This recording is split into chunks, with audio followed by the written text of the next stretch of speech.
When my sister said, "You're turning family into paperwork," she didn't know I was already the one holding everything together. That was the moment I realized our story wasn't just about caregiving, or money, or obligation. It was about the quiet ways responsibility chooses some of us, long before we understand the weight of it. For months, our parents' home had been slipping out of balance. Missed medication reminders, unpaid bills, doctor appointments that blurred into maybe next week, until next week became never. I kept stepping in, one small fix at a time, until the fixes became a structure, and the structure became a burden I could no longer carry alone. So I asked her for help, just the basics, just enough to keep everything steady. She said yes, and then she didn't show up. One missed visit became two became four. By the time the third week passed, the care log told a story she refused to acknowledge. I was covering for both of us while she defended her absence with excuses that dissolved under the smallest light. And when I created a simple document, clear tasks, clear expectations, clear accountability, she treated it like betrayal. But the truth is, structure isn't punishment. Order isn't cruelty. Sometimes boundaries are the only thing standing between a family staying together or quietly falling apart. This is the story of what happened when I stopped rescuing everyone else, and finally rescued myself. If you want more stories like this, quiet, honest, emotionally deep, don't forget to subscribe to the channel.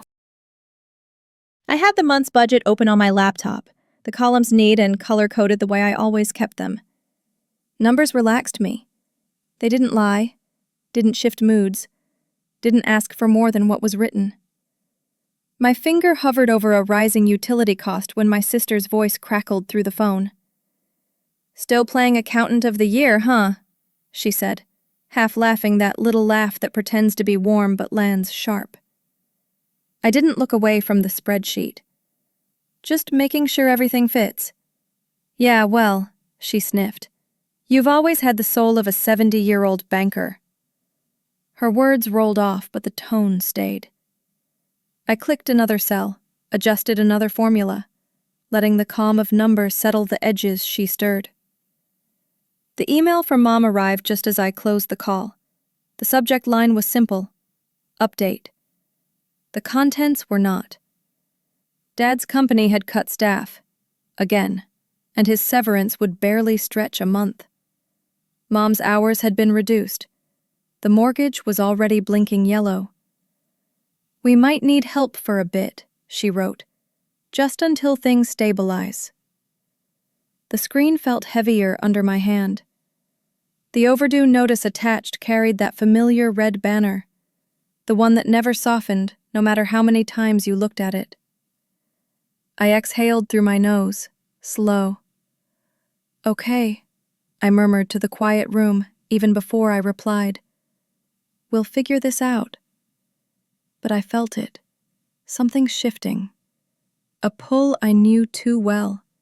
The family's unspoken habit of treating me like the emergency fund with legs.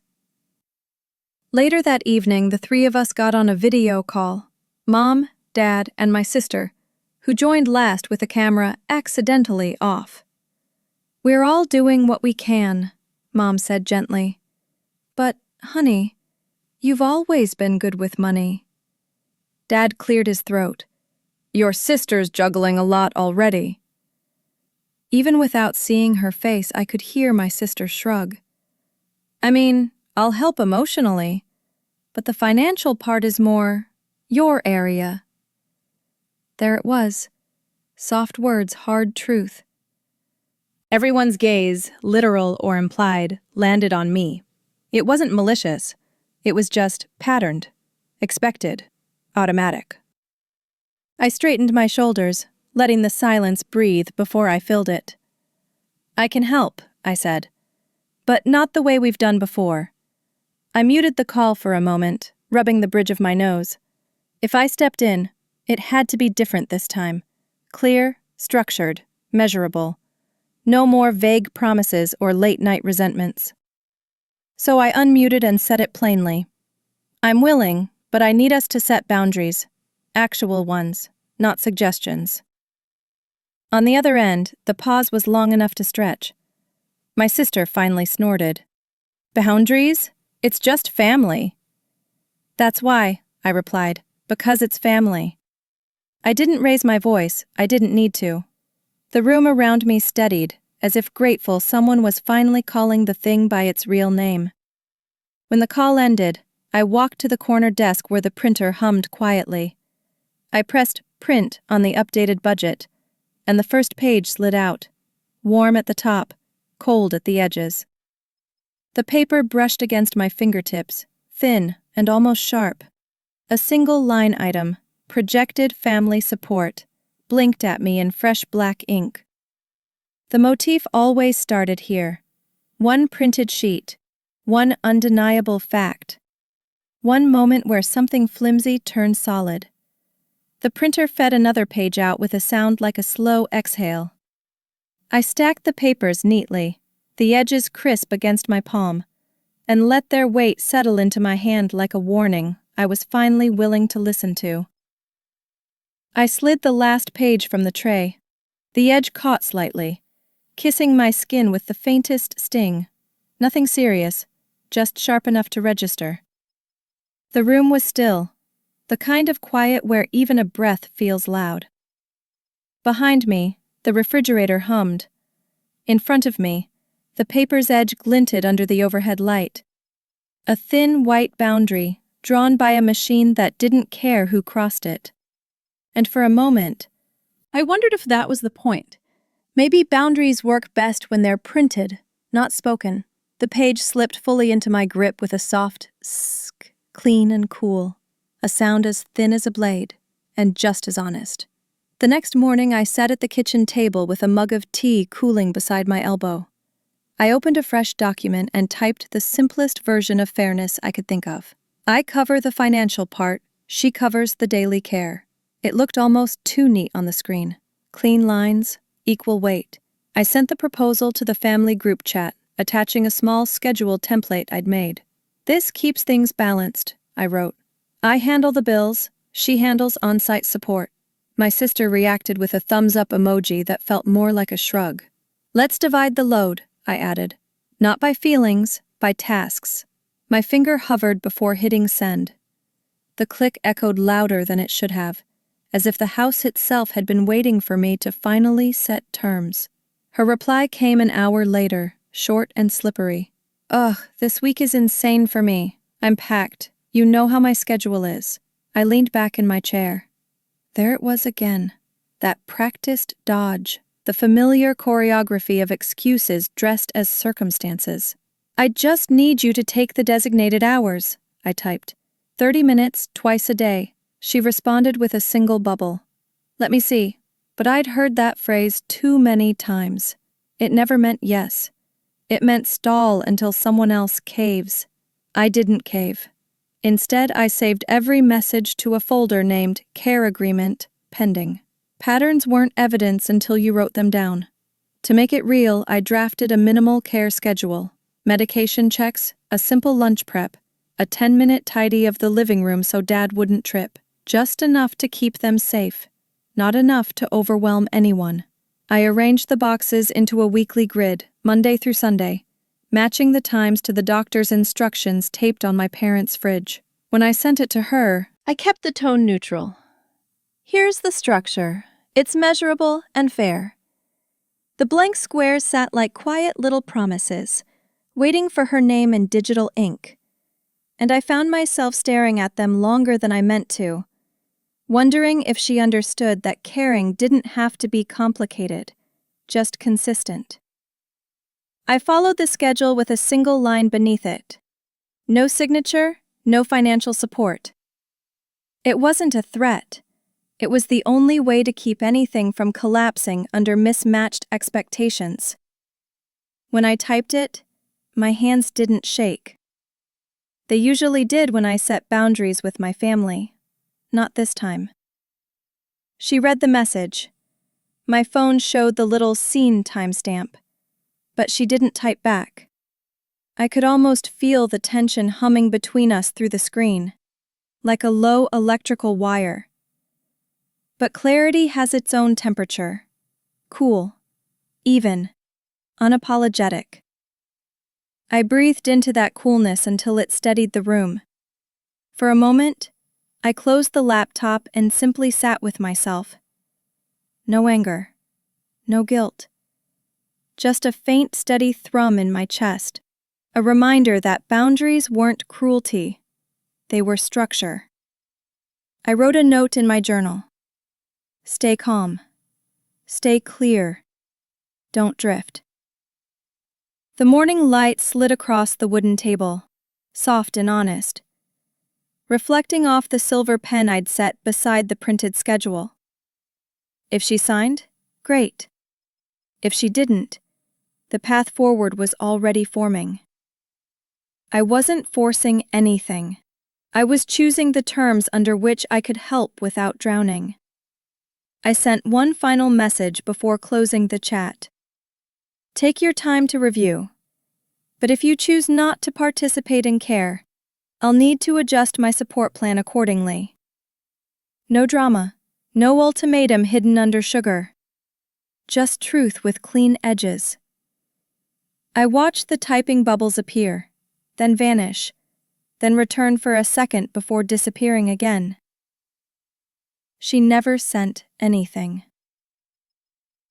The stillness in that silence told me more than any paragraph could. Whatever she decided next, I was ready. Because this time, I wasn't offering an open door. I was offering a contract.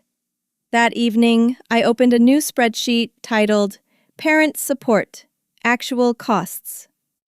I listed everything: rent, utilities, medical copays, prescriptions, groceries, and the quiet little expenses no one talks about, like transportation to checkups, or the over-the-counter items my dad used but never remembered to replace.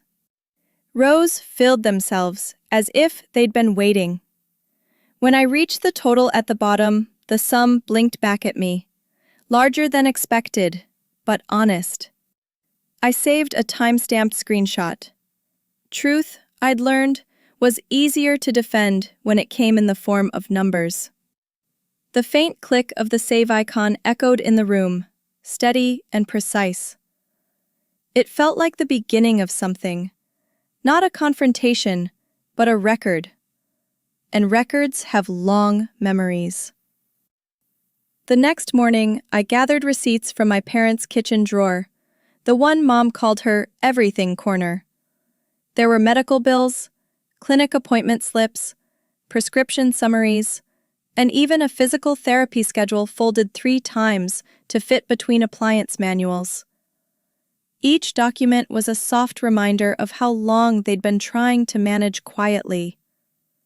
I slid everything into a transparent folder, the plastic scratching lightly against my thumb. By the time I zipped the folder shut, it had grown noticeably heavier. Weight, I thought, was rarely metaphorical in families like mine. It usually showed up in grocery bags, hospital paperwork, or expectations placed on the person who said yes too easily. Once I returned home, I emailed the care schedule to my sister again, this time attaching a simple PDF. Please review before signing, I wrote. This version includes the doctor's updated timing for Dad's medication. Within minutes, she opened it. I saw the tiny notification pop up, but she didn't respond. I added a second line, gentler but still clear. If you need clarification, I can walk you through it. Nothing. Just the quiet, familiar feeling of sending structure into a void and watching it disappear. I saved the sent email to the folder. Evidence. Again, not to use against her, just to stop both of us from rewriting history later. As I organized the files, a memory drifted up, one I hadn't asked for. Years ago, during another family crisis, I'd paid a bill that wasn't mine. It was late at night, my sister had called crying, and I'd stepped in because stepping in was easier than watching things fall apart. Afterwards, she'd joke to a cousin that I loved paying for drama. I remember pretending not to hear, pretending it didn't scrape something raw. Now, years later, that same scrape reminded me why I was doing all this differently.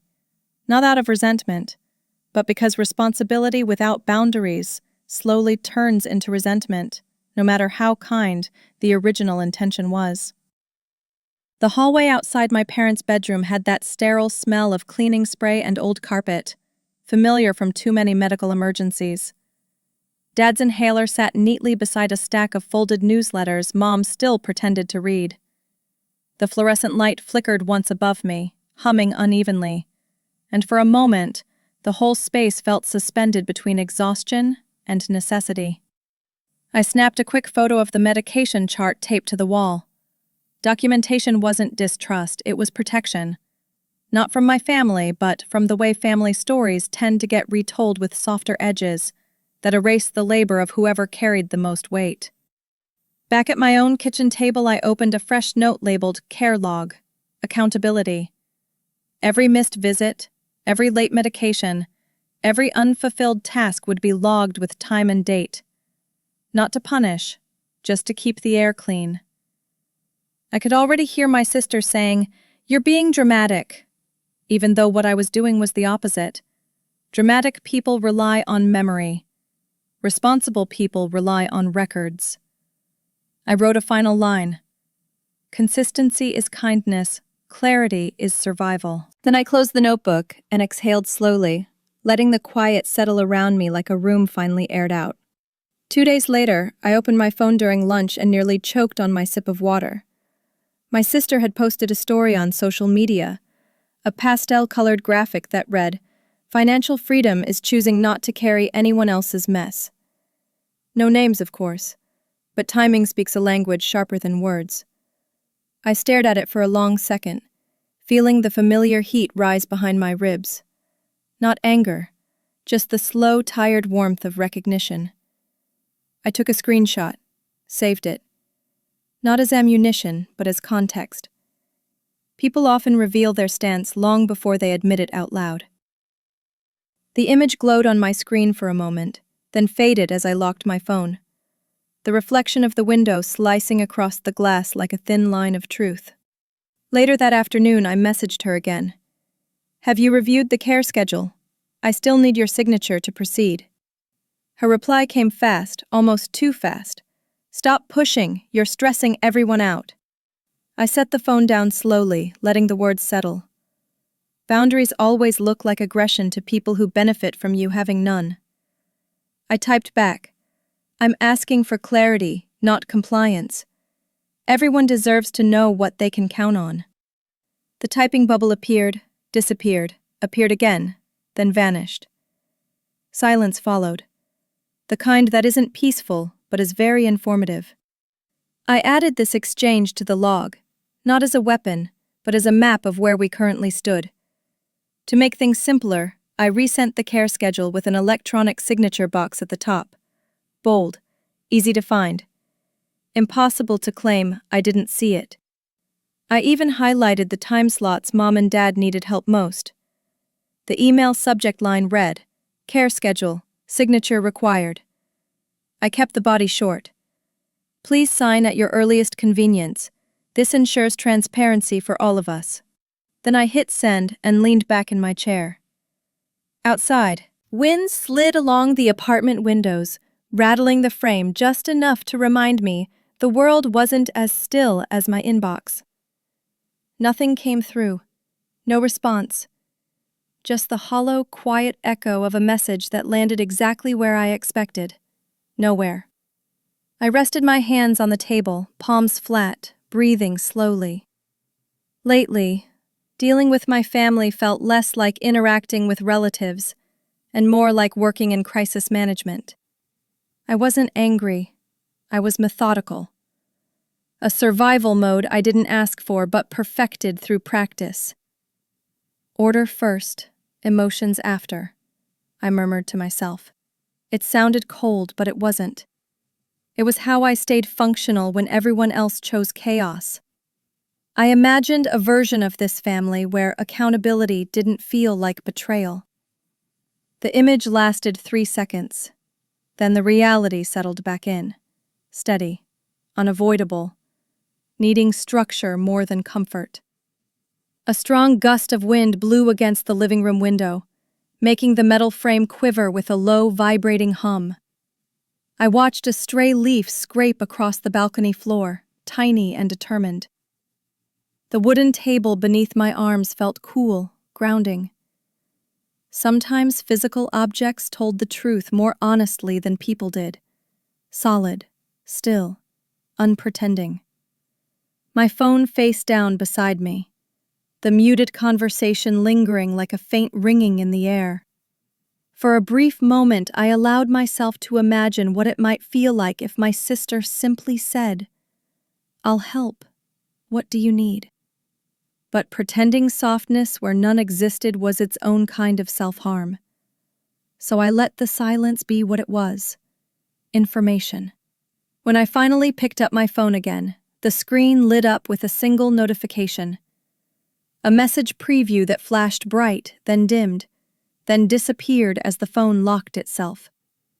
The brief glow illuminated the room like a blink from something mechanical and indifferent.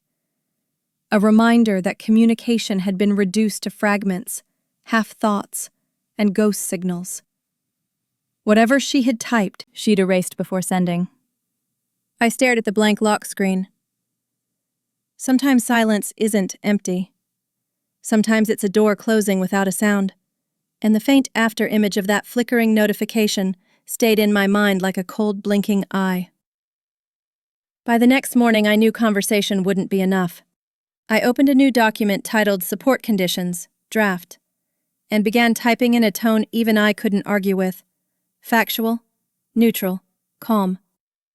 The first section laid out the core exchange. I cover the financial costs.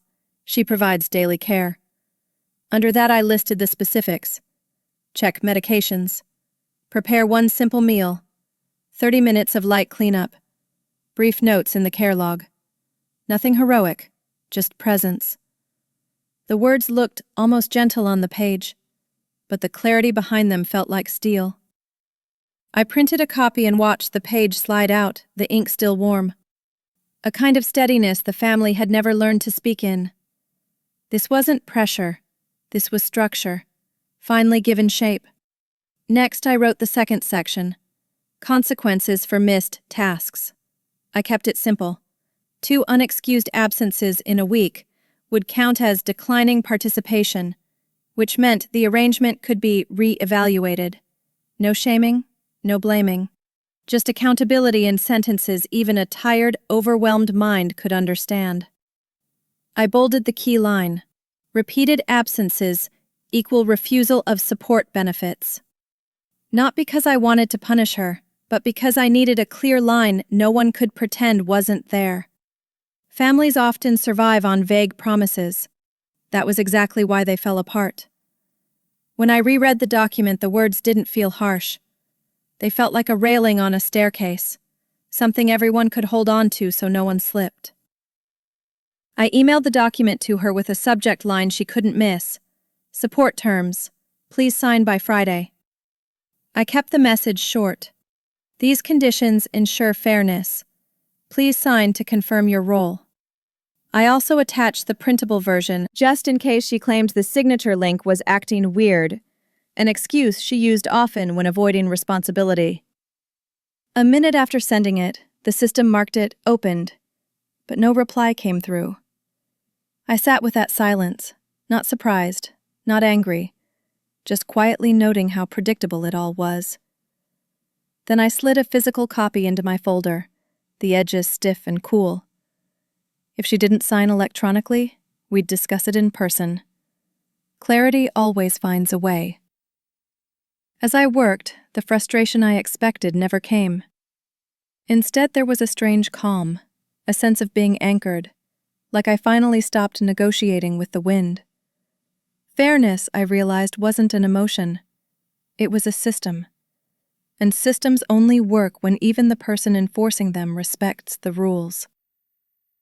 I placed the printed document on my table and traced the title lightly with my thumb. No matter how she tried to twist the narrative later, this paper would speak plainly.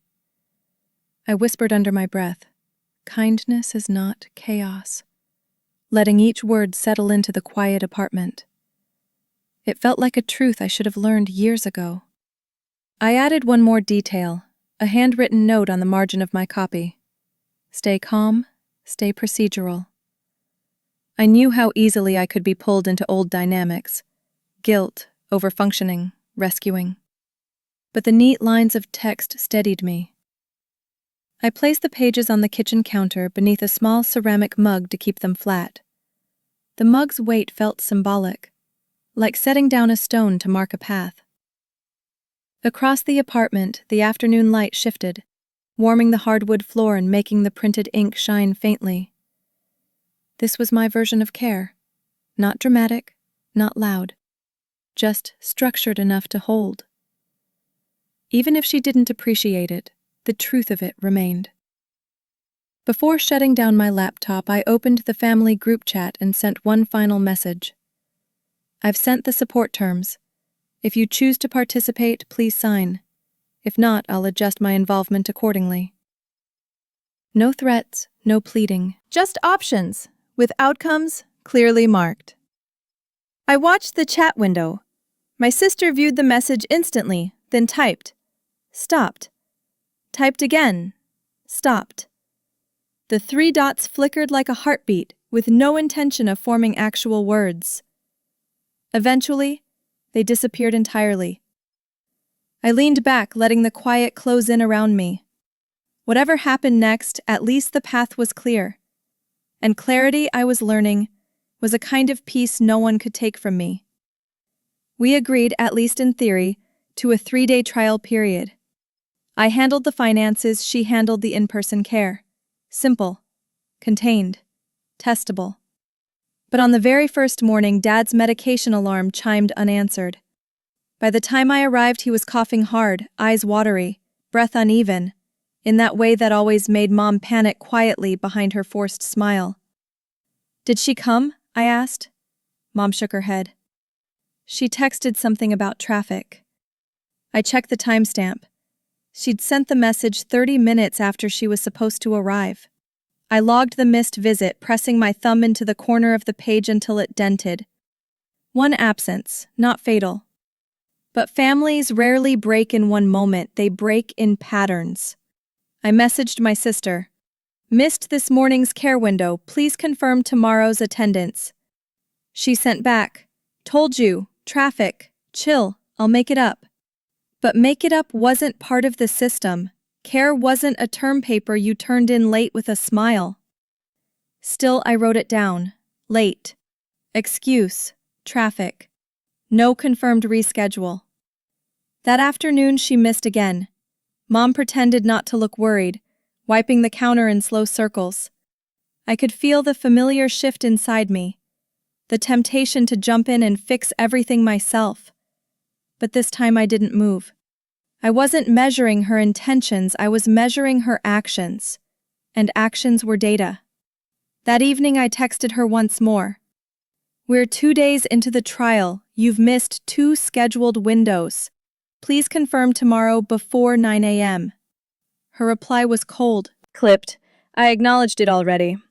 Not sorry, not reassuring, just tired of being asked for something she didn't want to give. I stared at the message, feeling the small, definitive crack of clarity settle inside me. This wasn't forgetfulness or bad timing. This was unwillingness disguised as inconvenience. I logged it word for word, then placed my phone screen down on the table. The silence around it felt like a verdict. Later, as I helped Dad set up his evening inhaler, he looked at me with a kind of quiet gratitude that made my chest ache. "You don't have to do all this," he murmured, voice scratchy. "I'm not doing all of it," I said gently. "I'm just doing my part." The truth we both felt but didn't say was that someone else wasn't.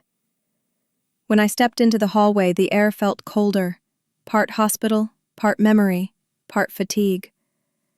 Everything smelled faintly of disinfectant and soup cooling on the stove. I jotted down the inhaler time and the note. Sister, no-show again. Facts, not feelings. Facts kept me steady. Back home, I flipped open the care log. My handwriting had become sharper without me realizing. Letters tight, edges defined. The door buzzer crackled faintly in the background, a broken intercom that never quite worked right. I wiped my palm on my jeans, even the pen felt slippery. I wrote, Trial, Day 2, missed. Excuse, traffic. No follow-through. Patient discomfort noted. The words sat there on the page, small but undeniable. Every log entry was a breadcrumb leading away from denial and toward a truth I didn't want but couldn't ignore. Caregiving wasn't a suggestion. It was a commitment. And commitments demanded presence. Before bed, I reviewed the timeline again. 2 days, 2 absences, 2 excuses that floated without landing. The pattern was forming with mathematical precision. I typed one final note into the shared folder. If the 3rd day results in another no-show, contingency plans will be activated. Not to punish her, just to protect Mom and Dad from instability. Then I closed the laptop, its soft click sounding almost like a warning shot. I stood in the dim hallway, letting the quiet wrap around me. Tomorrow would answer the question I already knew the answer to. Sometimes clarity arrives as a whisper. Sometimes it arrives as absence. On the 3rd morning of the trial, my phone vibrated before I even got out of bed. A notification from my sister. Short, sharp, unmistakable. I'm not signing anything. That's your job, not mine. No decoration, no apology. Just the bluntness of someone who had already made up her mind and was now announcing it as if it were a weather report. I sat up slowly, letting the words settle. Not signing meant no agreement. No agreement meant no shared responsibility. And no shared responsibility meant the entire burden once again defaulted to me. Unless I refused the trap. I took a screenshot, saved it to the folder, then placed the phone face down against my knee. A door hadn't slammed shut. It had simply never opened. I typed back, received, logging your refusal. I kept the message clean, neutral. Nothing she could twist into accusation. A moment later, the read receipt appeared, followed by absolute silence. Then came the screenshot notification indicating she'd captured the conversation. Of course. People who avoid responsibility often love documenting their defensiveness. I added the timestamp to my own record, labeling it Formal Refusal, 8:12 p.m., Screenshot Evidence. My hands didn't tremble. They used to, in moments like this. Moments when her rejection felt like a verdict about my worth. But not now. Now it was simply data with consequences. That evening I called her, not to argue but to confirm. She picked up on the second ring, exhaling loudly as if she had been inconvenienced by the idea of clarity. This is my final check-in, I said. I want to be sure we're on the same page. You're refusing your part in the care agreement? Correct. You understand that means the financial support structure will change. Do whatever you want, she muttered. I'm not signing your little forms. Her tone carried a door slam, even without the sound. I nodded even though she couldn't see me. Thank you for confirming. She hung up before the last word finished leaving my mouth. Silence filled the line, sharp, definitive, like a stamp hitting paper. When I set the phone down, something inside me shifted, quietly, like a hinge settling into place after years of misalignment. Clear refusal wasn't emotional, it was mechanical. A switch flipped from possible cooperation to confirmed non-participation. My responsibility wasn't to change her mind. It was to act accordingly. I opened my laptop, the glow reflecting off the framed picture of my parents in the hallway, smiling, unaware of the machinery turning behind the scenes on their behalf. I typed notes to prepare for a financial tax consultation the next morning. Bullet points, documents needed, projected alternatives. As the cursor blinked, I felt something I hadn't felt in a long time. A sense of direction that didn't rely on anyone else's promises.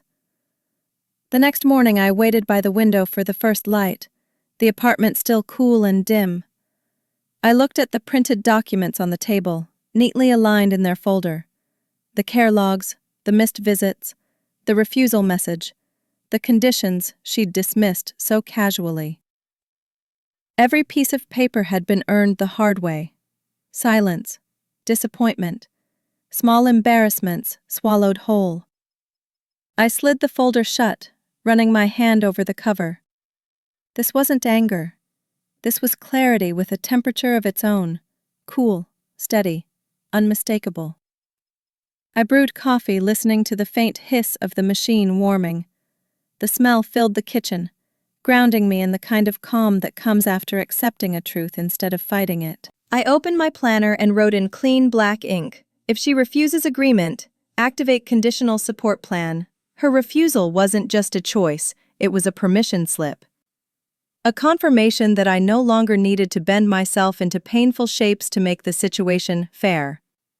She had answered the question I'd been too afraid to ask in previous years.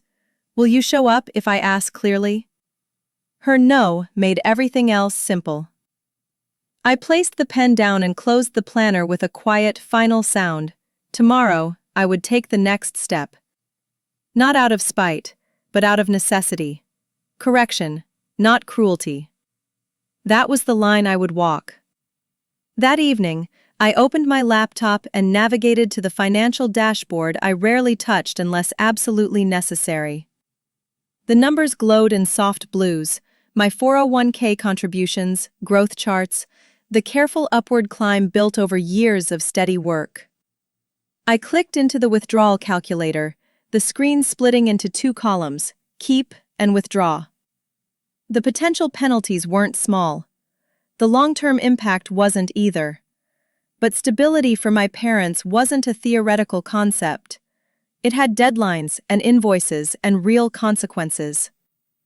I sat there, scrolling through projections, letting the weight of each number settle in my chest. Every scenario came down to the same truth. If I stepped in, I needed my boundaries solid enough to hold the cost. I opened my 401k dashboard fully, the room filling with the faint hum of my computer and the cold blue glow across my hands. The cursor hovered over the available balance, the digits reflecting off my skin like an accusation and a promise intertwined. I took a screenshot, documentation, not bravado, and saved it in the folder labeled Support Planning. The action felt strangely reverent, like lighting a candle before making a decision that touched something deeper than numbers. The house was quiet except for the soft whir of the refrigerator behind me. I leaned back, exhaling. Sometimes the hardest decisions weren't about money. They were about admitting what you already knew you would choose. The next morning, I scheduled a quick consultation with my financial advisor, a steady-voiced man who spoke in percentages and risk profiles. "Are you sure you want to do this?" he asked, tapping a pen against the desk. "Early withdrawal has long-term consequences." "I know," I said, keeping my tone level. "But this isn't charity. It's structured support with boundaries." He nodded slowly. "Then the key is documentation, clear terms. You'll need your plan airtight." "I already started," I told him. When we ended the call, I felt a strange mix of fear and resolve tightening in my chest, like a rope pulled taut, ready to hold weight without breaking. As I walked back to the kitchen, a thought surfaced with quiet certainty. This wasn't a sacrifice. This was a correction. A way to stabilize what needed stabilizing without letting history repeat itself. If I withdrew the money, it wouldn't be from guilt. It would be from a place measured, deliberate, controlled. I'd set terms. I'd enforce them. And if she refused to show up, which she already had, then the structure would shift without apology. I whispered to myself what had become a kind of mantra: not martyrdom, management. The words didn't warm me, they steadied me. And steadiness was what the situation required most. The kitchen felt unusually still when I returned. Morning light filtering through the blinds, casting thin stripes across the papers on the table. The printed documents, the care logs, the refusal message, they all lay there, patient and unforgiving. I touched the edge of the newest statement, the paper cool against my fingers, smelling faintly of ink and factory air. The refrigerator hummed softly, a grounding presence in a moment that felt both small and monumental. I imagined standing at a crossroads where one path was familiar chaos and the other was disciplined clarity. For the first time, clarity didn't feel like a burden. It felt like a door. I returned to the laptop. The cursor hovered over the confirmation button. Tiny, ordinary, unceremonious. Just a piece of code, really. And yet the entire direction of my family's next year sat inside that single click.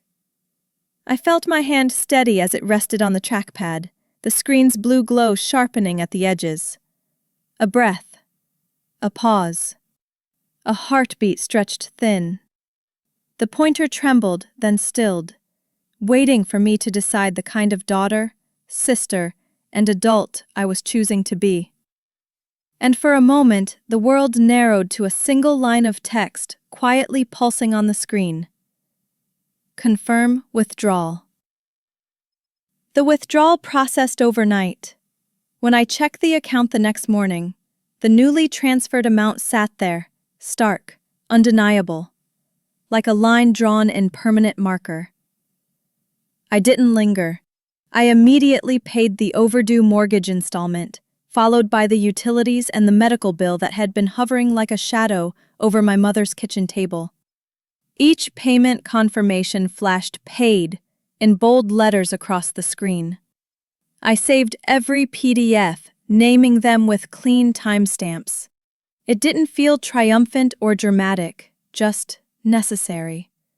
A quiet stabilizing of a home that had been wobbling for too long.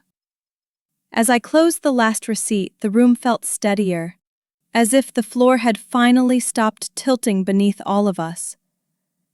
Then came the part I knew would sting: transparency. I drafted an email to our family group thread with the receipts attached. Subject: support update, completed payments. In the body, I listed the exact amounts paid, the dates, and the documents proving each transaction. Clear, clean, undebatable. I ended the message with a single line. These contributions come with the previously stated care requirements. No threats, no moralizing. Just accountability, written in plain language. Mom replied quickly with a string of thank you messages that read like relief wrapped in apology. Dad sent a single, "We appreciate you." My sister opened the email, then said nothing. Silence again. Always silence when responsibility entered the room. I called my parents later that afternoon. Mom's voice cracked with gratitude. "You didn't have to do this, sweetheart." "I know," I said softly. "But someone had to. And someone had chosen not to." I reminded them gently. "With the financial part handled, we just need the care schedule followed. It's simple." Mom hesitated. "Has your sister agreed yet?" "No," I answered, keeping my tone steady. "But clarity will help her decide how she wants to move forward." I didn't tell them about the refusal message. Not yet. They didn't need the weight of that truth, not when we'd just gotten them a little breathing room. After the call, I sat on the edge of my bed, feeling the strange mixture of empowerment and exhaustion settle across my shoulders. This wasn't generosity. This wasn't martyrdom. This was logistics, survival. A recalibration of a family system that had leaned too heavily on the person least likely to protest. I studied the rows of data on my laptop, dates, payments, care logs, and realized how emotionless it all looked from the outside. Cold, even. But beneath that structure was something warm. The choice not to burn myself out again for the sake of someone else's convenience. Clarity was not cruelty. It was the first time I'd ever treated myself like someone worth protecting. Steam rose from the dishwasher as I unloaded it, the warmth fogging my glasses for a moment. The kitchen felt smaller, more intimate now that major decisions had been made. On the counter lay the printed documents I planned to share with my sister. Care terms, task lists, logs. I straightened the stack with the side of my hand, the edges crisp against my fingertips. Everything was ready for transparency, ready for daylight. No hidden expectations, no vague insinuations, just facts presented cleanly, the way truth deserved to be. I found myself breathing easier than I had in weeks. Not because things were calm, but because they were finally honest. I added one last note to the shared folder. Failure to meet care requirements will result in immediate redistribution of responsibilities. It didn't sound dramatic. It sounded administrative. Quiet, precise, inevitable. Then I closed the laptop and looked around my apartment. Nothing had changed. Everything had changed. I had stepped into the role I always played, but this time with a boundary thick enough to carry the weight. Whatever happened next, there would be documentation. There would be proof. And there would be no more pretending that silence equals cooperation. The foundation had shifted, and I wasn't moving backward. That afternoon, I opened the thick folder labeled Family Support. Its edges already softened from being carried from table to desk to kitchen counter. Inside, I slid the new 401k withdrawal statement into the front pocket. A clean sheet of numbers that told the story without emotion or embellishment. The paper made a crisp sound as it settled into place, the ink still smelling faintly metallic. Under the total amount withdrawn, I wrote a small note in the margin. Used for mortgage, utilities, medical. Documented. Seeing it filed there, orderly and indisputable, grounded me in a way conversations never could. People argue with feelings. They don't argue with statements. A thin sheet of paper, printed at exactly 12:04 p.m., now carried more weight than any speech I could give. I opened my budgeting app and added a simple plan under Rebuilding 401k. Plus 3% contribution increase for 9 months. The calculation showed a slow, steady replenishment. A recovery arc built not on hope but math. It felt almost comforting, the way the numbers moved predictably when everything else in the family moved like shifting sand. As I typed, I realized this moment wasn't about loss. It was about calibration, a recognition that I had chosen to help with both eyes open, knowing exactly what I would rebuild afterward. There was nothing heroic about it, just deliberate planning, a future accounted for, precisely because I had accounted for the present. Later, I called my sister to notify her of the updated documents, because fairness required communication, even when it was unwelcome. She answered with a sigh sharp enough to cut through the line. "What now?" "I'm updating you," I said evenly. "The financial portion has been processed. The care schedule still needs your adherence." She laughed, a short, dismissive sound. "Stop making everything a production. It's just family stuff." "No," I replied. "It's documentation." There was a pause, then a muttered, "whatever," before she hung up. I stared at my reflection in the dark phone screen, calm in a way I didn't expect. Her dismissal didn't rattle me. If anything, it clarified the next step. For a long moment I sat on the couch, the room dimming as the sun dipped behind the building across the street. I held the bank statement between my fingers, feeling the subtle ridge where the printer had pressed heat into the paper. This document wasn't just proof of what I'd contributed. It was a boundary made visible. I didn't need to raise my voice, or argue, or justify myself to anyone. Not when the facts spoke so cleanly. Transparency wasn't confrontation. It was simply refusing to let the truth go unseen.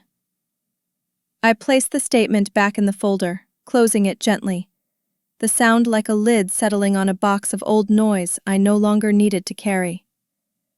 As I stood, a small cut stung at the edge of my finger where the statement had grazed it earlier. Barely visible, but sharp enough to make its presence known. I pressed a small adhesive bandage over it, while the hum of the refrigerator filled the quiet kitchen. The bandage wasn't for injury. It was for acknowledgement. Boundaries sometimes nick the skin on their way to forming. I returned to the folder and added one more sticky note. No discussions without documentation. Facts first, feelings next. The simplicity of it steadied me more than I expected. This was the new rule. Clean, unyielding, necessary. When I slid the folder shut, the papers inside rustled. No longer just receipts and logs, but leverage. A system.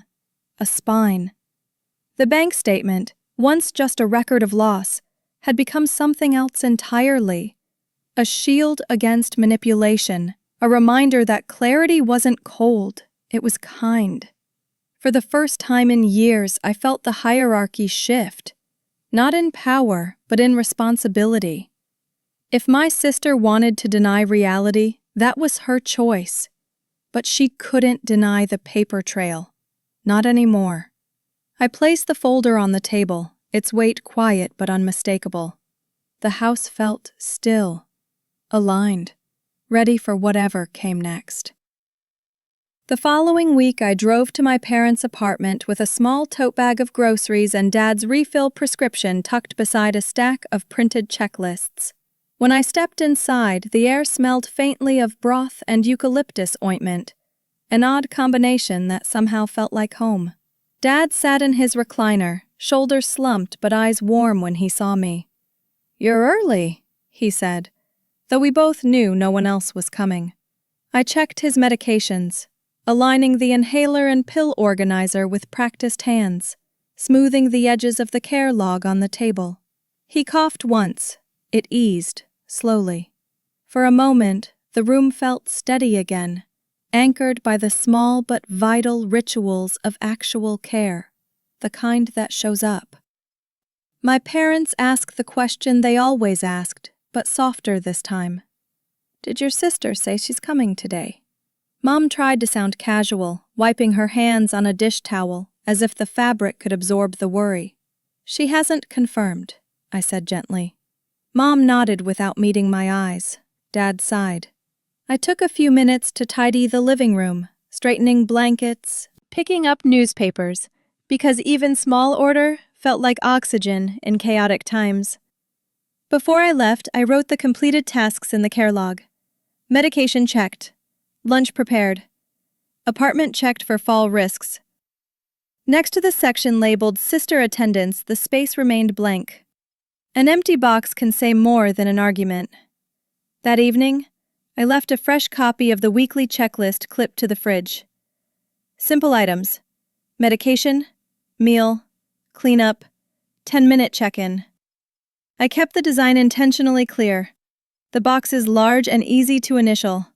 No excuses for oversight. A pen dangled beside it on a small magnet hook. When I texted my sister a photo of the setup, her response came minutes later. Noted. No confirmation. No time window. Just a vague acknowledgement meant to sound compliant without actually committing to anything.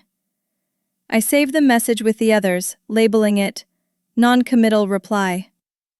Patterns weren't just built through mistakes. They were built through exits, silences, and the refusal to step into a role that mattered. The next day, my parents mentioned, hesitantly, that my sister had canceled again. She said traffic was bad, Mom whispered, almost apologizing for her. Traffic. Always traffic. As if distance only existed for her, never for me.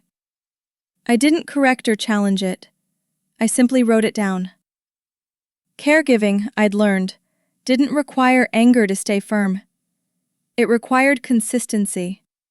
I entered the missed visit into the log, my pen gliding over the paper with a calmness I hadn't known years ago. Facts didn't tremble. Facts didn't accuse. They just sat there, unblinking. And sometimes, that stillness was the sharpest truth. While Mom reheated soup, steam fogged the kitchen window, blurring the view of the courtyard outside. I wiped a small circle onto the glass, watching the shapes of neighbors move like shadows across the walkway. The room felt warm, almost too warm, and the quiet hum of the stovetop reminded me how long my parents had lived in a rhythm of making do. I handed Dad his dinner and wrote the evening medication time on the care log. The pen left a faint indentation through the page, onto the one beneath it. Pressure I didn't intend, but felt right. These logs weren't weapons. They were anchors, proof that care had happened, despite who wasn't there. Back home, I opened the shared folder and uploaded the day's entries. The spreadsheet reflected everything clearly. 2 weeks, 4 confirmed absences, 0 completed care tasks from her column. The numbers didn't shout. They whispered, with a precision that felt colder than any argument we'd ever had. I stared at the screen, the glow soft but undeniable. Repeated absence wasn't misfortune. It was a decision. And decisions had consequences, outlined plainly in the document she refused to sign. I closed the laptop with a slow, final click. The contingency plan wasn't optional anymore. It was triggered. The next morning, I drafted the formal notice of terms, a document that had lived in my mind for weeks but finally took shape on paper. It outlined exactly what her repeated absences meant. Violation of minimum care standards, triggering a shift in responsibilities. No accusations, no emotional language. Just a simple checkbox system. Attended, missed, excused. I attached the care logs, the schedule, the refusal messages, and the timestamps. When I emailed it, the system stamped it delivered, 9:03 a.m. Minutes later, another tag appeared, opened. She didn't respond, but reading isn't nothing. It's acknowledgement. And acknowledgement is the first step toward accountability, whether someone wants it or not. That afternoon, I contacted a social services coordinator to discuss long-term care options. It wasn't dramatic, just procedural. We talked through eligibility, caregiver standards, and what minimum support legally meant in our state. She asked practical questions. Is there a family member who was supposed to assist but isn't? Yes, I answered quietly, repeatedly. She nodded as if she'd heard that story 100 times. Family, she said, is the most unpredictable variable in any care plan. By the time we ended the call, I had a short checklist and clear steps that steadied the ground beneath my feet. Structure again. The kind that doesn't collapse when someone decides they're busy. Later, I met my sister at a small cafe halfway between our apartments. Neutral ground. She arrived 5 minutes late, sunglasses still on despite the overcast sky. So, what's with all the paperwork? She asked, sliding into the seat like she was already bored. I placed the notice of terms in front of her, the pages clipped neatly together. This is what we agreed on, I said calmly. And what you've chosen not to participate in. She skimmed the document, lips tightening. I'm not signing this. I'm not your employee. You're not, I replied. You're our parents' daughter. Her jaw clicked. The papers sat between us like a quiet verdict neither of us could ignore. In that moment, the cafe felt too bright. The overhead bulbs buzzing quietly, the clatter of cups from behind the counter, the faint smell of burnt espresso lingering in the air. I lowered my eyes to the document, then lifted them again. "Look," I said softly. "I'm not doing this to punish you. I'm doing this because clarity keeps things from falling apart." She crossed her arms. "You're making a big deal out of nothing." I didn't argue. I didn't have to. The past 2 weeks had written the argument for me, one missed visit at a time. I tapped the signature line gently. This is the bare minimum. Her silence spoke the rest. The cafe machine hissed as the barista steamed milk, punctuating the air with a sound sharp enough to cut through the tension. I leaned back, letting the warmth of my cup seep into my palms. She pushed the document away. I said no. There was no anger in my chest, only a soft, heavy acceptance. This wasn't a negotiation. This was a confirmation. The moment when hope stops trying to disguise itself as strategy. I gathered the papers calmly, sliding them back into the folder, each sheet clicking softly as it aligned with the next. A simple truth settled in. You cannot force someone to show up. You can only plan for the fact that they won't. As I secured the folder, the metal clip snapped shut with a crisp, metallic tack, a sound that cut through the cafe noise like a quiet blade. My sister flinched almost imperceptibly. Maybe she thought it was anger. It wasn't. It was finality, a hinge closing, a seal locking, a chapter turning itself without permission or fanfare. I stood, leaving my half-finished drink behind.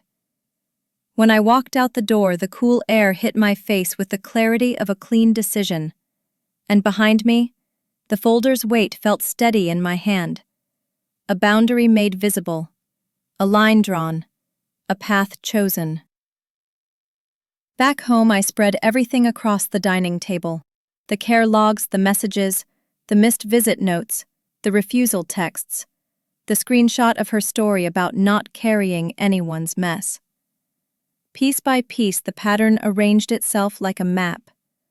I merged the logs into a single PDF labeled 2025 Absence Record, each page stamped with dates and times. There was something strangely calming about seeing the truth collected in one place, stripped of interpretation or emotion.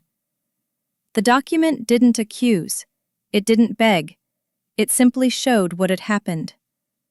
I saved it, watched the file icon blink once, then sit still, quiet and immovable as a stone in water. The next morning I scheduled a meeting with her, private, neutral space, no distractions. When she arrived, she sat across from me like she already had her defenses raised, arms crossed, jaw tightened. I placed the folder between us and opened it slowly. "These aren't arguments," I said softly. "They're timestamps." I slid the log toward her. She glanced at it, expression barely changing.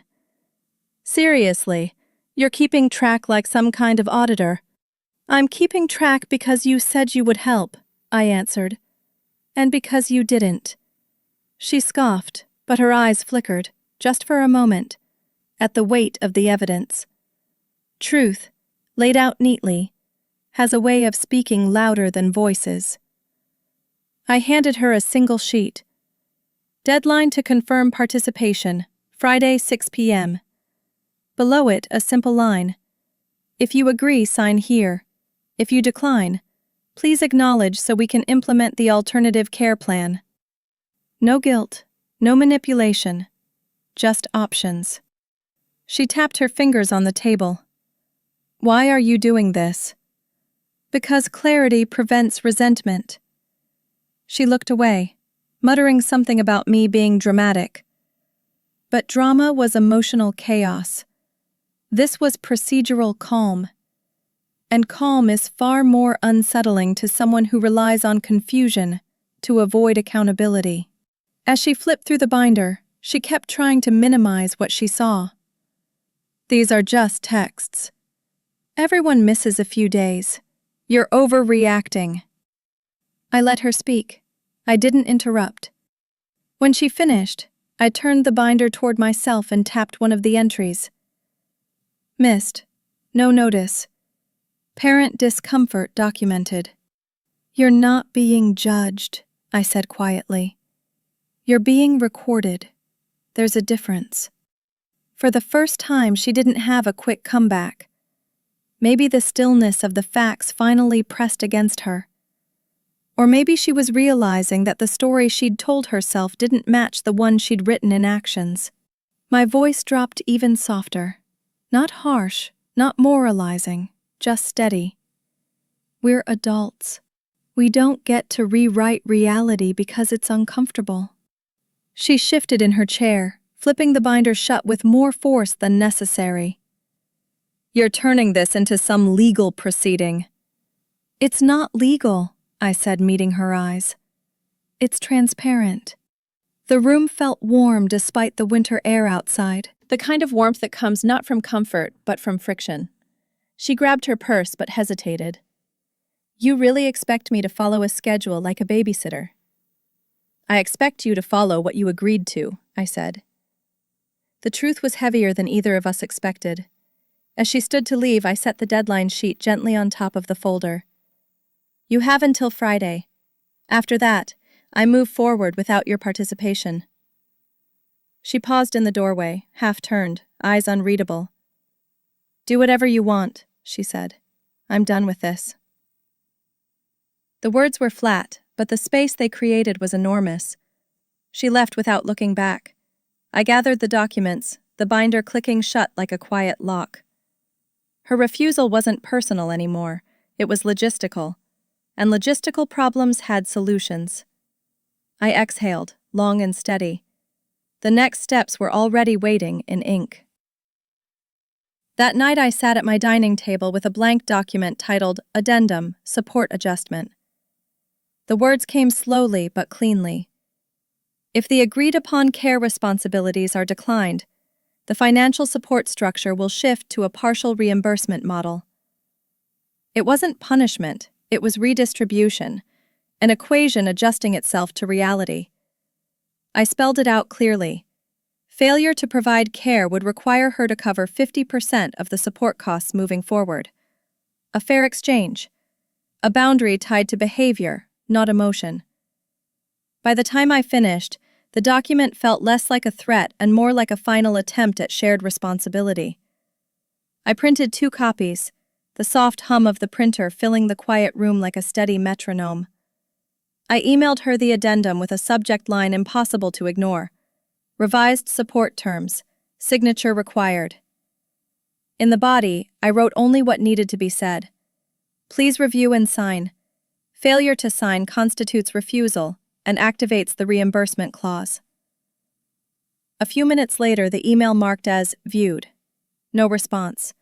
Just that small clinical indication that she'd seen it, that recognition existed, even if accountability didn't.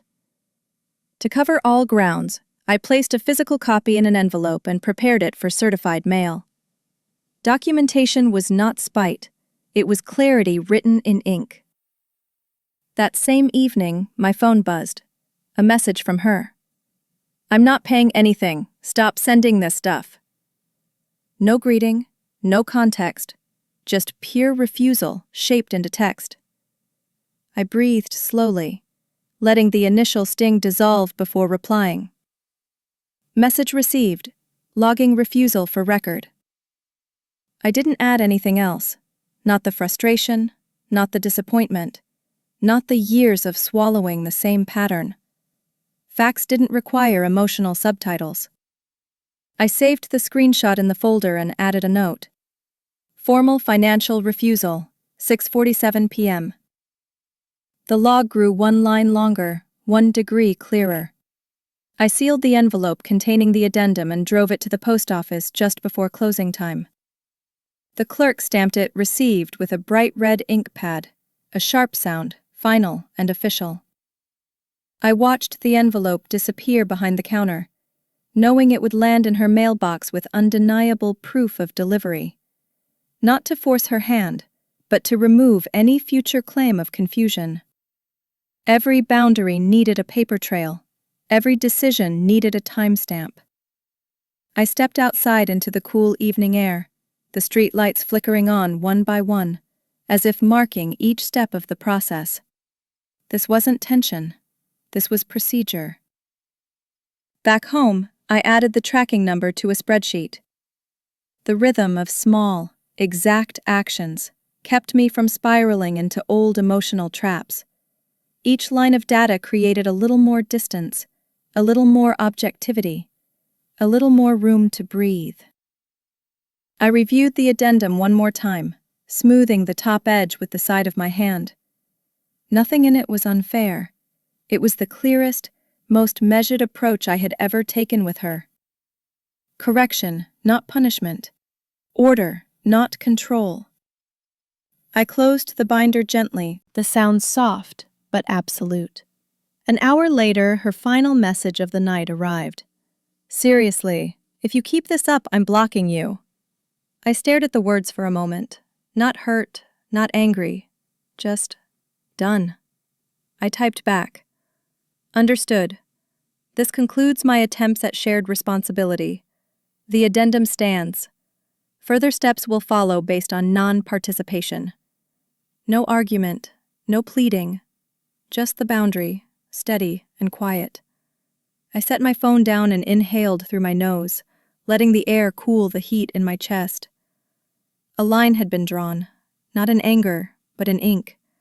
And ink doesn't waver. The next morning, I scheduled a 10-minute call with a social services case coordinator, a woman with a steady voice and an even steadier sense of protocol. I walked her through the situation, step by step. The missed visits, the refusal to sign, the repeated denials. She listened without surprise. When I finished, she said, "For minimum elder care, what you've outlined is well within reasonable expectations." Hearing that, from a neutral professional, felt like a quiet door clicking into alignment. She helped me refine the phrasing for the addendum, confirming the exact standards that defined adequate care. I wrote them down meticulously, each bullet point another degree of clarity. By the end, the structure felt unshakable, because it no longer relied on hope. I opened the addendum again and added the confirmed care standards beneath the reimbursement clause. Minimal, clear, non-negotiable. Attend scheduled visits. Administer or oversee medication timing. Perform a 10 to 15-minute safety check. Log all completed tasks. These weren't heroic acts, they were the baseline. The cost of claiming, I'm helping. I printed the updated copy and watched as the page emerged. Slow at first, then clean and sharp. The ink settling into the paper like something finally taking root. This document wasn't a warning. It was a mirror. When my sister texted, "I told you to stop with the paperwork," I responded with the calmness I had earned the hard way. "This is not litigation. This is structure." She fired back instantly. "Structure is your obsession, not my problem." I didn't reply. Instead, I opened my folder and marked her statement as refusal to accept standards, documented. It was astonishing how a few lines of text could reveal more than years of conversations. People often accuse you of obsession when you stop letting them blur the lines. The truth was simpler. Structure wasn't my obsession. It was my shield. That afternoon, I sat on the floor with the binder open beside me, sunlight warming the carpet. I reviewed the entire trail, messages, logs, documents. On the living room table, the addendum lay flat, the bolded terms catching the light like quiet metal. I whispered the core principle aloud. Correction, not cruelty. It grounded me, kept me from sliding into resentment. I wasn't chasing justice to win. I was building clarity to prevent collapse. That difference mattered. It kept the structure clean, untangled from emotion, anchored in fact. I added one more note to the file. No confrontation necessary. Action is procedural. As I gathered the pages, I noticed how the paper had absorbed a bit of warmth from my hands. The sheets had a slight swell to them, soft, almost imperceptible but present, like breath held beneath the surface. A reminder that everything on these pages came from real effort, real care, real exhaustion. Not theory, not imagination, just lived truth pressed into ink. I pressed my palm lightly against the stack and felt the faint heat trapped inside. It was a small detail, but it grounded me more than anything else that day. Proof that boundaries, once written, have a pulse of their own. I slid the updated addendum into the front pocket of the binder and clicked the rings shut with a precise, final sound. The contingency plan was officially complete. No loopholes, no ambiguity, only choices, and the consequences attached to those choices. If she refused again, the system would shift automatically to the caregiver model and reimbursement clause. I didn't need to argue with her anymore. I didn't need to convince or plead or negotiate. The structure itself would do the talking. I closed the binder and set it upright on the table, feeling the balance of it settle. Sometimes peace isn't the absence of conflict. Sometimes it's the presence of order. 2 days later, I hired a part-time caregiver, a woman named Marissa, warm-voiced and efficient, who had years of elder care experience. We sat at my kitchen table reviewing the schedule. Medication reminders, light meal prep, safety checks, 30-minute visits. She nodded through each point, occasionally jotting notes with a clean looping script. "This is very manageable," she assured me. Her steadiness felt like relief I didn't know I'd been craving. When we finished, I printed her contract and pinned the schedule on my parents' fridge with a magnet shaped like a tiny blue house. Clarity wasn't supposed to feel comforting. Yet here, with someone dependable stepping into the role my sister refused, it did. That afternoon, I notified my sister with a short message. "I've activated the caregiver plan. Your portion of the cost is outlined in the addendum." The typing bubbles appeared immediately, 3 dots flashing like a pulse. Then her reply arrived. "I already told you, I'm not paying." A second message followed. "You're ridiculous for acting like this is some kind of job contract." I saved both messages, labeling them formal reimbursement refusal, repeated. Her denial didn't sting this time. It simply fit the pattern. Another puzzle piece sliding into its expected place with quiet inevitability. At 5 p.m., I forwarded her the first caregiver invoice along with the original agreement. The invoice was modest. 2 visits, basic care. Affordable, reasonable. Undeniably her share. "Please confirm payment by Friday," I wrote, signing the message with the same calm tone I'd used for every communication. 10 minutes later, she responded, "I said no. Stop asking." No explanation, no alternative, just refusal as a lifestyle. I didn't argue. Instead, I marked the invoice as unpaid, sister's share, and let the spreadsheet do the emotional detachment my heart couldn't always manage on its own. The next morning, I returned to my parents' apartment to walk Marissa through the routine. Mom watched us with a mix of curiosity and quiet gratitude, her hands fidgeting with the edge of her sweater. Dad sat upright, breathing more evenly now that someone dependable was checking on him at regular intervals. "This is nice," he said softly. "Having someone here on time." There was no bitterness in his voice, just relief, the kind that made my throat tighten. I updated the care log, writing Marissa's initials in the completed by box. For the first time in weeks, the page didn't feel like a list of failures. It felt like progress. Back home, I opened the binder and added the new caregiver schedule into the section marked Phase 2, Delegated Care. I printed the first week's notes, 3 pages of tidy checkmarks and completed tasks. Seeing consistent attendance, real attendance, written in clean black ink steadied something inside me. Marissa's updates even included small observations. Patient in good spirits. Medication taken on time. These were the kinds of details that had never existed in my sister's empty column. I clipped the pages into the binder, the metal rings clicking shut with a small, satisfying sound. The system was working. Not because the situation was easy, but because the structure held. That evening I sent one final message to my sister. Your choice is noted. The system has shifted accordingly. No anger, no plea. Just the truth, delivered plainly, like a ledger closing.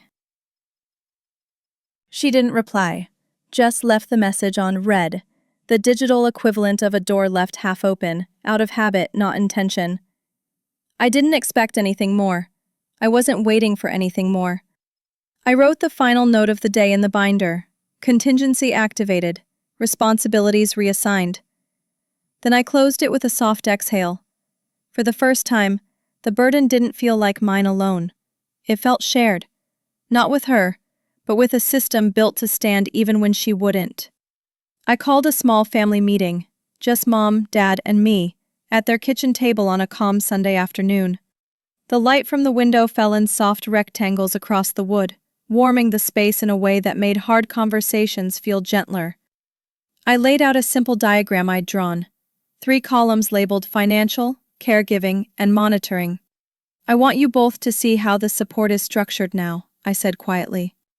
Mom looked nervous, folding a napkin between her fingers until it resembled a thin strip of cloth. Dad leaned forward, glasses perched low on his nose. This is not about blame, I continued. It's about making sure everything is covered. They nodded, slowly but with understanding. I walked them through the new caregiver schedule. Marissa's visits, the safety checks, the medication reminders. Dad smiled faintly. She's very punctual, he said, a small spark of humor returning to his voice. Mom touched my hand. It's been peaceful, predictable. Predictable, something our family had never been good at. I handed them a small binder with the caregiver's weekly logs pasted inside. No empty lines, no excuses. No missed boxes waiting for initials. Just steady, consistent notes that made the apartment feel safer. Mom exhaled shakily, as if she'd been waiting for permission to relax. That's all we ever needed, she whispered. Then came the harder part, explaining the shift in responsibilities. I want to be transparent, I said, keeping my tone gentle but level. Your daughter. She declined to participate in the care plan. Mom's eyes softened with disappointment rather than shock. Dad nodded slowly, as though confirming a truth he'd already accepted. So we will move forward using the caregiver model, I continued. It's reliable. It's documented. It won't depend on anyone's mood or schedule. Dad sighed, a weary but grateful sound. Thank you, he murmured, for doing this the right way. His voice didn't carry anger, just relief, the kind that comes when denial finally settles into clarity. I handed them a page labeled Boundaries and Expectations written in plain language. This is for all of us, I said, tapping the page lightly. Clear communication, no last-minute pressure, no assumptions. Mom's eyes glistened as she read it. I don't want you to burn out again, she whispered. I won't, I assured her. Not this time. The structure protects everyone, including me. Dad reached for his tea, hand steady now. You've always carried more than you should, he said softly. I'm glad you're doing this differently. His words were quiet, but they landed with the weight of years. Years neither of us needed to relive. Before leaving, I taped the laminated caregiver chart to the side of the fridge. It gleamed softly under the kitchen light. Clean, simple, unmistakable. Next to it, I pinned a small list of emergency numbers and a note. All actions logged daily. Mom touched the chart gently, as if afraid it might disappear if she pressed too hard. "Everything feels organized," she said. "It is," I answered, "and it will stay that way." The air felt lighter. Even the usual kitchen hum, refrigerator, pipes, the distant elevator seemed quieter, steadier. This was what stability sounded like. A home where no one had to wonder who was coming, when, or whether they'd follow through. As I walked toward the door, Dad called out, "We're proud of you, you know." The words floated across the room, soft but firm. Not praise, recognition. I turned back and smiled, feeling the warmth settle into my chest like a quiet ember. "This isn't about control," I said. "It's about doing things right." He nodded. Mom gave a small, watery smile, the kind that holds gratitude and regret in the same breath. I stepped into the hallway, the light from the porch lamp brushing the edge of the carpet in a small golden line. The house behind me felt calmer than it had in years. Not because everyone agreed, but because, finally, everything had a place. The backlash came quietly at first, one of those subtle family ripples that begins with a whisper and grows legs before anyone can stop it. I opened my phone one evening to find screenshots from cousins. My sister had posted in the extended family group chat, complaining that I was acting like a warden and turning simple family issues into legal paperwork. Someone had added a sad face emoji. Someone else wrote, "Family shouldn't be so strict." I didn't reply. Instead, I watched the thread unfold like a familiar play, half-formed assumptions, sympathetic nods, and people who knew nothing offering opinions about a situation they'd never carried. I took a screenshot. Not for retaliation, for record. Silence can be a boundary. So can documentation. The next morning, instead of responding emotionally, I posted a simple, factual summary in the same group. Weekly care schedule, missed visits, dates and times redacted for privacy. Confirmation that a caregiver was now in place. A single sentence. All financial support is documented and transparent. No blame, no narrative. Just truth with the identifying details removed. I also attached a cropped photo of the care log. Nothing personal. Just the blank columns where her initials were supposed to be. Within seconds, reactions flooded. Thumbs up, a few heart emojis, one shocked face. The thread went quiet after that. Facts don't start fights, they end them. My sister's response arrived separately, sharper, more frantic. "So you're airing our business in the family chat now?" I typed back, steady and slow. I shared a summary of the care plan. Nothing personal, nothing untrue. "You're making me look bad," she shot back. I stared at the message for a long moment before responding. "Truth isn't an attack." 3 dots appeared, paused, disappeared. She didn't write again, which said more than any argument could have. People often confuse accountability with humiliation, but only one of those requires hiding. After silencing the conversation, I placed my phone on the counter and leaned both hands against the cool surface. The kitchen felt hushed, as if waiting for the emotional fallout that never came. I realized, almost with surprise, that I wasn't angry, not even hurt, just centered. The kind of quiet that comes when you stop fighting for someone else's version of the truth. I made tea, listening to the soft whistle of the kettle.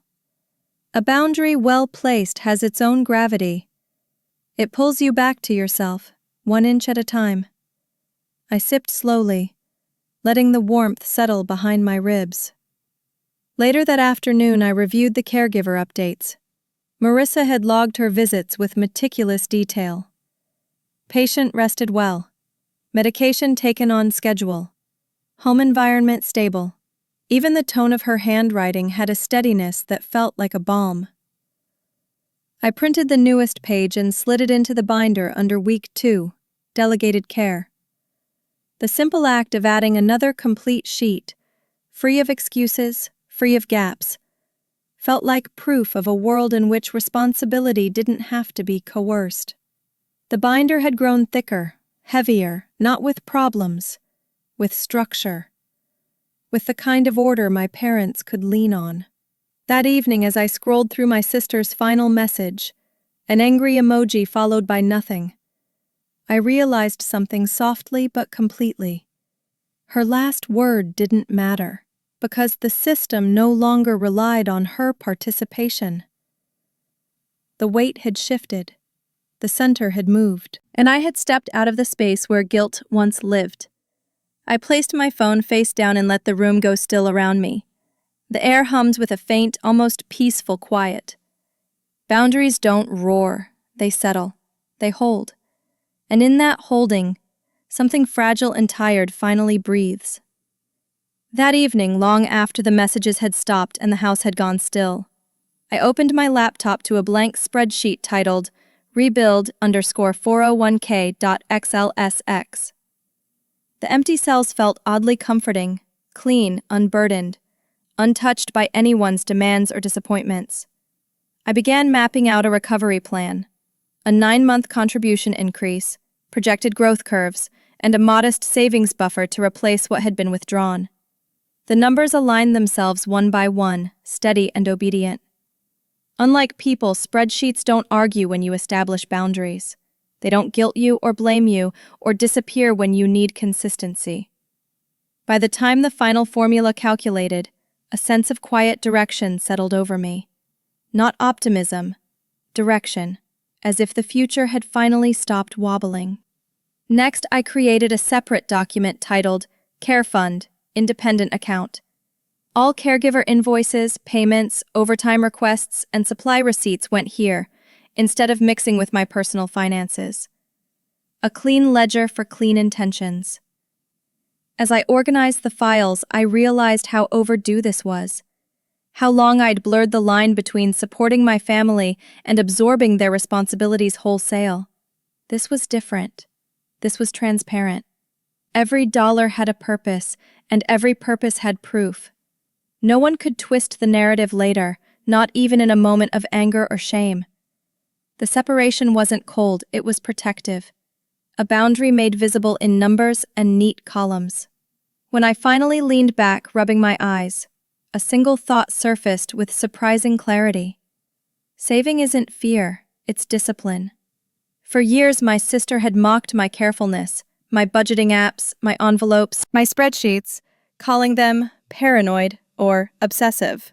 But discipline is its own form of love, a love that prepares, that steadies, that shows up even when no one else will. I whispered it aloud, letting the words settle in the quiet room. Being careful is not being cold. And for the first time, I believed myself completely. The structure I'd built wasn't a cage, it was a shelter. For me, for my parents, for a future that finally felt sustainable.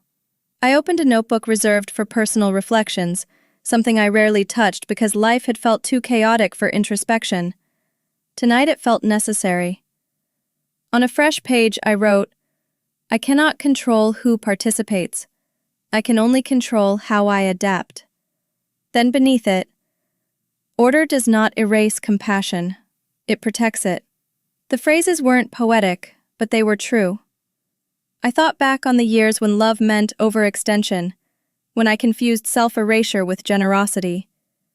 That version of me would have drowned quietly under the weight of everyone else's needs. The person writing now knew better. Boundaries didn't rob me of compassion. They preserved it from being emptied to nothing. As the heater clicked on, softly warming the apartment, I reopened the binder one more time and reviewed the caregiver's latest notes. Every line was steady. Medication given, dinner prepared, patient comfortable. My parents were, finally, supported by a system that didn't rely on guilt or guesswork. The relief in that was subtle but powerful, like the quiet hum of a refrigerator at night. Always there, always working, even when no one notices. I placed the new page into the binder, smoothing it flat. The binder had grown thick, not with conflict, but with clarity. Before closing down for the night, I wrote one last line at the bottom of the Rebuild 401k sheet.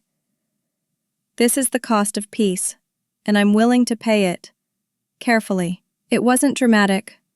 It wasn't triumphant. It was just honest. I shut the laptop, the click echoing gently in the apartment. The quiet didn't feel empty anymore. It felt earned, grounded, balanced. Whatever storms my sister stirred next, the system could withstand them, and so could I. For the first time in years, the future didn't feel like a weight. It felt like a plan. On Wednesday morning, I sat at my desk and drafted the final document. Notice of termination/conversion of support. It stated in calm, neutral language that I would no longer provide direct financial support beyond the structured caregiver plan. No more emergency bailouts, no more last-minute rescues. If my sister wanted to contribute, she could buy back her portion of responsibility through a secured repayment plan, a fair option, not a punishment. I reviewed the wording twice, then added the effective date and time. The document felt like a final knot tied at the end of a fraying rope. Not to bind, but to prevent further unraveling. I printed 2 copies and slid one into the binder beneath the tab labeled Final Measures. The paper made a soft whispering sound, like something settling into its rightful place. The other copy I folded neatly inside an envelope addressed to my sister. Before sealing it, I added a short note, in handwriting small and precise. This closes the previous arrangement. No emotion.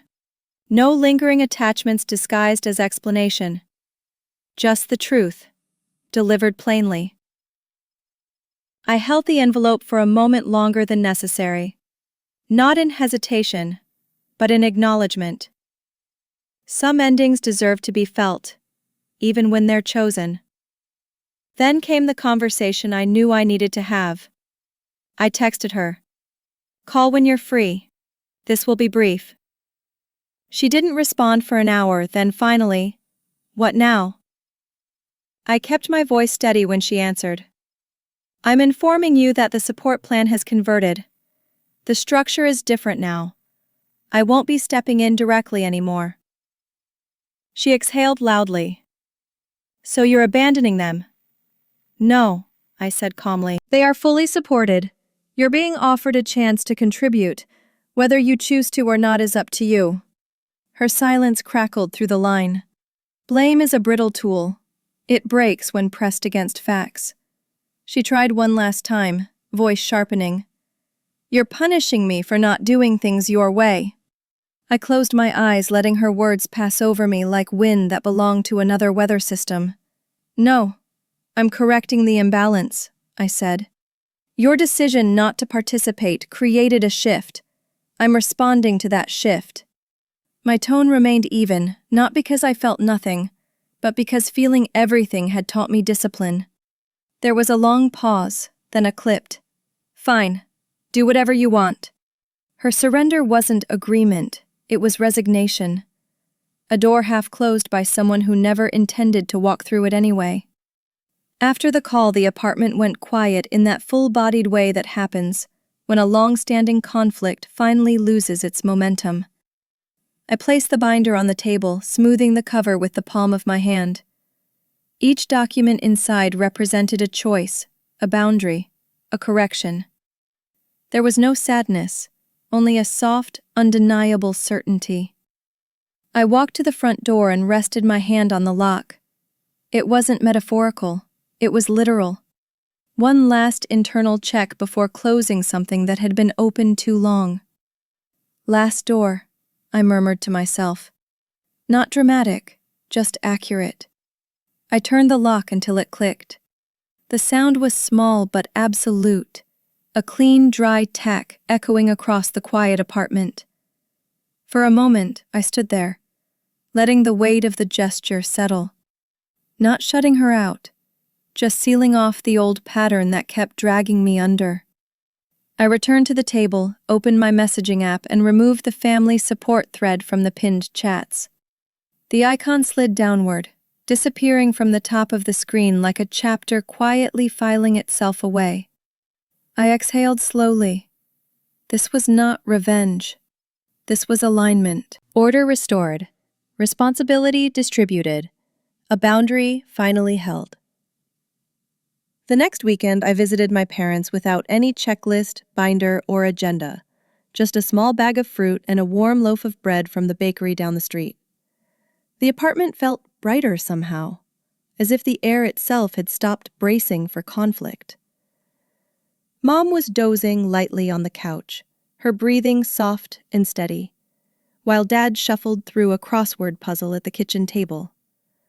He looked up when I entered and smiled, not the tired smile of someone relieved I'd arrived to fix something, but the simple warmth of a father happy to see his child. For the first time in a long time, my presence wasn't a rescue. It was just a visit, just family. Marissa was finishing up her shift when I arrived. She gave me a small nod and pointed out the updates she'd written in the care log. "Everything went smoothly this week," she said. "Your parents are adjusting well to the routine." Her tone was matter-of-fact, unburdened, steady. The kind of tone you only hear from someone who does their job with quiet pride. I thanked her and watched as she packed her tote, her motions practiced, gentle, efficient. She wasn't replacing anyone. She was supporting everyone. The difference mattered. When she left, the room didn't collapse into tension. It held. It breathed. It felt like something had finally settled into place. Mom woke a few minutes later, rubbing her eyes and smiling sleepily.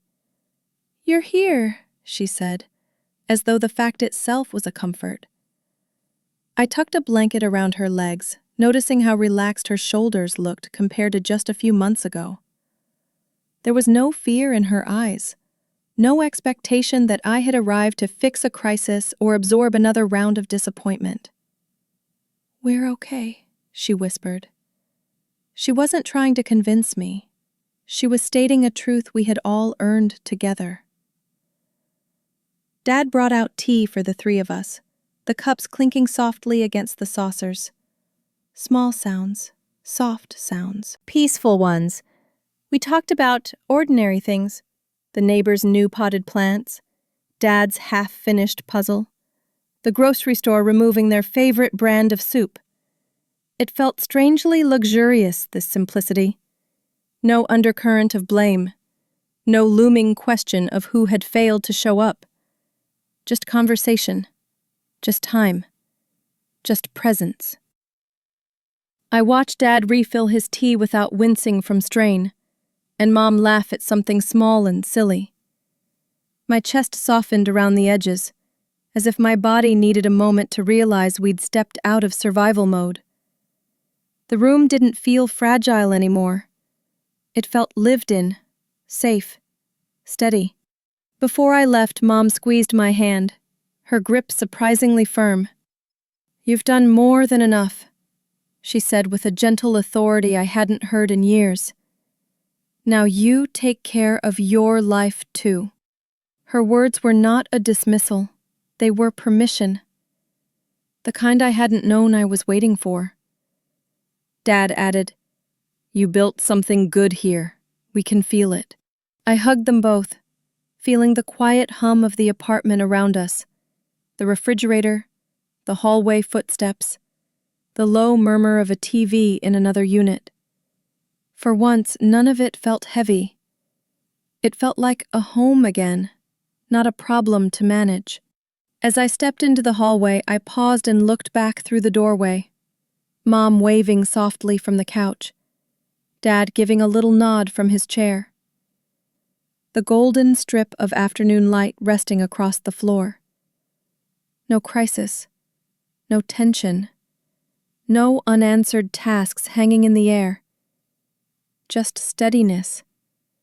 The kind that takes months of hard boundaries, clear choices, and painful honesty to build. I pulled the door closed with a gentle click, not a boundary, Not a barrier, just a normal goodbye. And as I walked toward the elevator, I realized something I hadn't felt in years. Stability wasn't a dream. It was here, and it had room for all of us. The next morning, my phone buzzed with a short message from my sister. "So that's it? You're just done?" There was no greeting, no ownership, just the familiar sting of accusation, as if the last few months hadn't unfolded in slow, documented clarity. I stared at the message for a long moment before typing back, "I'm not done. I've structured things so they don't collapse." She didn't reply. The silence wasn't new, but this time, it felt like a door closing gently instead of slamming shut. I slipped the phone into my bag and went about my morning. The kettle steaming, sunlight spilling over the counter, papers stacked neatly beside the binder that no longer felt like armor. Just record-keeping, just truth. By late afternoon, I drove to my parents' place with nothing but an extra container of soup and a bouquet of grocery store flowers. The air felt cool and steady, the sky a flat winter blue. Marissa was finishing a check-in when I arrived. She greeted me with her usual calm professionalism. "Everything's good," she said. And it was. My parents sat at the table, warm smiles waiting. No crisis, no tension, no unspoken expectation hanging in the air. The house felt lighter, as though the walls themselves had exhaled. Stability has a sound, quiet footsteps, soft laughter, a space no longer bracing for disappointment. I breathed it in like oxygen. After tea and conversation, I stepped into the hallway to check my voicemail. A new message from my sister. Her voice was tight, defensive. "I talked to the cousins. They think you're being extreme, maybe even cruel." I waited for anger to rise, but instead something gentler surfaced. Clarity. She finished with, "If anything happens to them, it'll be on you." A familiar weapon, one she'd used for years. But guilt only works when you believe you've failed, and I hadn't. I deleted the message without saving it. A small act, a necessary one. Some cycles don't end with forgiveness. They end with not engaging. Before heading home, I stopped by the mailbox downstairs. Inside was the certified mail receipt from the addendum I'd sent weeks earlier. Stamped. Delivered. Confirmed. The thin slip of paper felt oddly warm against my fingers, as if it had absorbed the heat of every choice that led to this moment. It was the final piece, the last quiet note in a long, dissonant song. I folded it once and slid it into the binder, behind the tab marked "Closure." Paper, I realized, remembers more accurately than people. Facts hold steady where emotion trembles. And this small rectangle of proof, this warm-edged receipt, was the end of a chapter that had needed ending for years. Later that evening, I walked around my apartment, turning off lights, one room at a time. Not out of habit, out of ritual. A quiet return to myself. The binder sat on my desk, closed. Not looming, not heavy, just complete. I traced one finger along its edge before placing it on a high shelf where it didn't need to be touched again unless required. The world felt different. Not softer, not easier, but aligned. My parents were safe. Their care was steady. My boundaries held. And the silence from my sister no longer felt like a threat. It felt like distance. The kind that protects instead of wounds. Before bed, I sent my sister one final message. Not an argument, not an invitation, just the truth in its simplest form. I didn't shut you out. You stepped back. I just stopped stepping with you. Then I turned off the phone and let the room go dark. No drama, no lingering ache. Just a clean, steady quiet. The kind that comes when a long fight finally ends. Not with victory, but with clarity. The binder on the shelf stayed closed. The night stayed still. And for the first time in years, I slept without carrying anyone else's weight. In the weeks that followed, something shifted, quietly, steadily, almost imperceptibly at first. Not in my sister, not in the family chat, but in me. The house no longer felt like a battlefield, waiting for the next storm. My parents were steady, cared for, and finally able to breathe without fear of who might forget them next. And for the first time in years, I wasn't living in constant anticipation of someone else's disappointment. People think boundaries sever relationships, but sometimes they save the parts worth saving. They protect the gentler spaces, like a calm Sunday morning, or a simple cup of tea shared without tension, or a quiet goodbye at the door that doesn't carry the weight of resentment. I didn't win anything in this story, and I didn't lose anything either. I simply stopped carrying what was never mine to hold. Now, I want to hear from you. Have you ever set a boundary that changed everything? Share your story in the comments. I read every single one. And if you want more quiet, emotional, deeply human family stories like this, don't forget to subscribe to the channel so you won't miss the next one.